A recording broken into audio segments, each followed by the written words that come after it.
నరసింహ అవతారము అన్న వెంటనే ప్రహ్లాదుడు అనే మహాభక్తుడు మనకి గుర్తుకు వస్తాడు.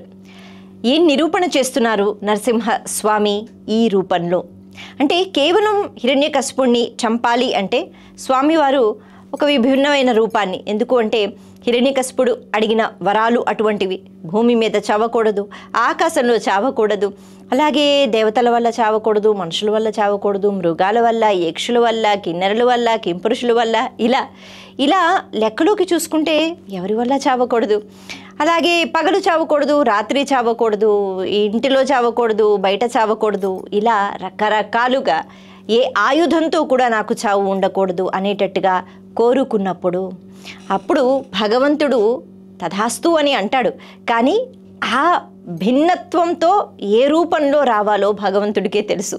ఎందుకు అంటే భగవంతుడే మనందరినీ సృష్టించాడు కదా, కాబట్టి ఆయనకి ఇంకా ఎక్కువగానే ఆలోచన శక్తి ఉంటుంది.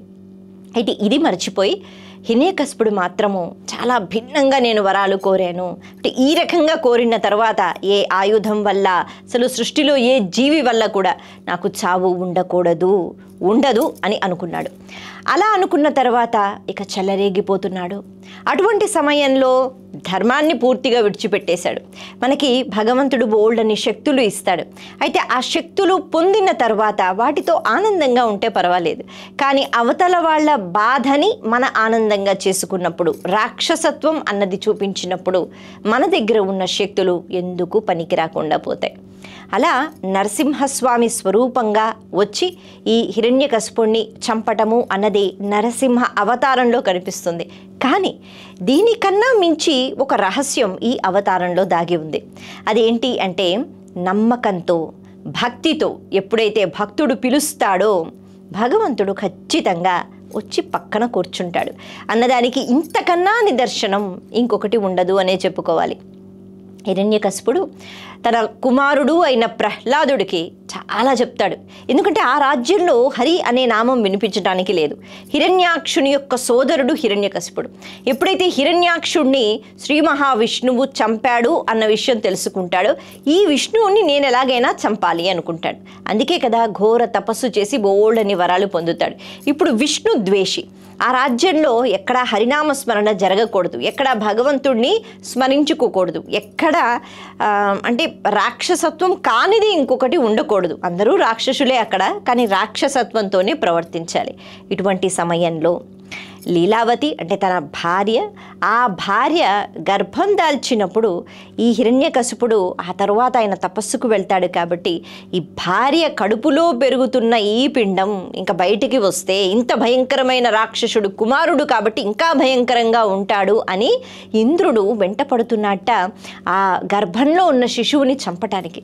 అటువంటి సమయంలో నారదుల వారు ఆపి, నాయనా ఆగు, అంత కోపం వద్దు, ఈమె కడుపులో పెరుగుతున్నవాడు విష్ణుద్వేషి కాదు, మహాభక్తుడు. యుగాలు దాటిపోయినా ఆ మహాభక్తుడి గురించి అందరూ మాట్లాడుకుంటారు. కాబట్టి అటువంటి వాడు జన్మిస్తాడు, అందుకనే విడిచిపెట్టు, నేను చూసుకుంటానంటారట. నారదుల వారు ఒక ఆశ్రమానికి తీసుకెళ్ళి అక్కడ లీలావతిని చాలా జాగ్రత్తగా చూసుకున్నారు. నారదుల వారు కడుపులో ఉంటుండగానే ఈ బిడ్డకు హరినామస్మరణ అన్నది అలవాటు చేసి హరి కథలు చెప్తూ, హరి కీర్తనలు పాడుతూ హరి అనే పదాన్ని బాగా అలవాటు చేసేసాడు. అందుకే పుట్టిన తర్వాత ఆ రాజ్యంలో అక్కడ అందరూ రాక్షసులు ఉన్నా ఎప్పుడో అమ్మ కడుపులో ఉన్నప్పుడు హరి అనే పదం అలవాటైపోయింది. కాబట్టి ఈ పిల్లవాడు బయటకు వచ్చిన దగ్గర నుంచి ప్రతి పదార్థంలో హరిని చూడటం అలవాటు చేసుకున్నాడు. ఇక అది తండ్రికి అస్సలు నచ్చలేదు. నేను అందరినీ శాసిస్తున్నాను, నా ఇంట్లోనే హరి హరి అంటే ఎలా, కాబట్టి అలా అనకూడదని చెప్పాడు. చిన్న పిల్లాడు కదా, చెప్పి చూస్తాననుకున్నాడు, వినలేదు, భయపెట్టాడు, వినలేదు. సరే అని గురుకులానికి పంపించాడు. గురుకులం అంటే అక్కడ కూడా అంతా రాక్షసులే బోధన చేస్తారు, అంతా చెడే బోధన చేస్తారు, బోళ్ళని విద్యలు నేర్పిస్తారు, కానీ ఎక్కడా భగవంతుని యొక్క ప్రస్తావన ఉండదు. మరి ఇన్ని విద్యలు నేర్చుకుంటూ తనలో తాను చక్కగా హరినామస్మరణ చేసుకుంటూ రమించిపోతూ బ్రహ్మతత్వంతో, బ్రహ్మజ్ఞానంతో మురిసిపోతున్నాడు ప్రహ్లాదుడు. కొన్నాళ్ల తర్వాత తండ్రి గారు పిలిపించారు, దగ్గరికి చేసుకుని కూర్చోబెట్టారు. చెప్పు నాయనా, విద్యలన్నీ నేర్చుకున్నావా? నువ్వేం విద్యను నేర్చుకున్నావు నాకు చెప్పు అన్నట్ట. అన్న వెంటనే ఇప్పుడు ప్రహ్లాదుడు మొదలుపెట్టాడు. ముందుగా ఏమన్నాడు అంటే నిశాచరులు ఎవరైతే బాగా అంధకారంలో తిరుగుతూ ఉంటారో, అంధకారంలో ఎవరు తిరుగుతూ ఉంటారు? రాక్షసులు. రాక్షసులు అంటే ఏమిటి? మళ్ళీ అవతల వాళ్ళని ఇబ్బంది పెట్టి ఆనందించిన వాళ్ళు.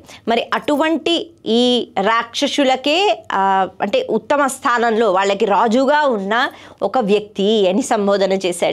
ఇక్కడ ఆయన రాక్షసుడే, ఆయన రాక్షసుడు అని మళ్ళీ చెప్పవలసిన అవసరం లేదు. కానీ అంతగా అవతల వాళ్ళ ఆనందాన్ని పూర్తిగా చూడలేని స్థాయిలో ఉన్న నువ్వు అవతల వాళ్ళ దుఃఖాన్ని చూసి ఎప్పుడూ ఆనందపడుతూ ఉంటావు. అటువంటి ఓ వ్యక్తి అనేటట్టుగా సంబోధన చేస్తే తండ్రి అని పిలవలేదట. ఆ రకంగా ఈ నిశాచరులకే నువ్వు రాజువి. కాబట్టి నువ్వు తెలుసుకోవాల్సిన విషయం ఏమిటి అంటే నీకు మించిన శక్తి ఒకటి ఉంది. ఆ శక్తిని నువ్వు గుర్తించాలి, నువ్వు పోల్చుకోవాలి, ఈ రాక్షసత్వాన్ని నువ్వు అంతం చెయ్యాలి అని మాట్లాడుతున్నారట. మాట్లాడుతుంటే కోపం రాదా? తండ్రికి విపరీతమైన కోపం వచ్చింది. అలా గురువుల వైపు చూస్తున్నారట. వాళ్ళు భయంతో వణికిపోతున్నారు. అయ్యో మేమేం చెప్పలేదండి ఇటువంటి మాటలు, ఎవరూ చెప్పలేదు, ఏం నేర్చుకున్నాడు అని.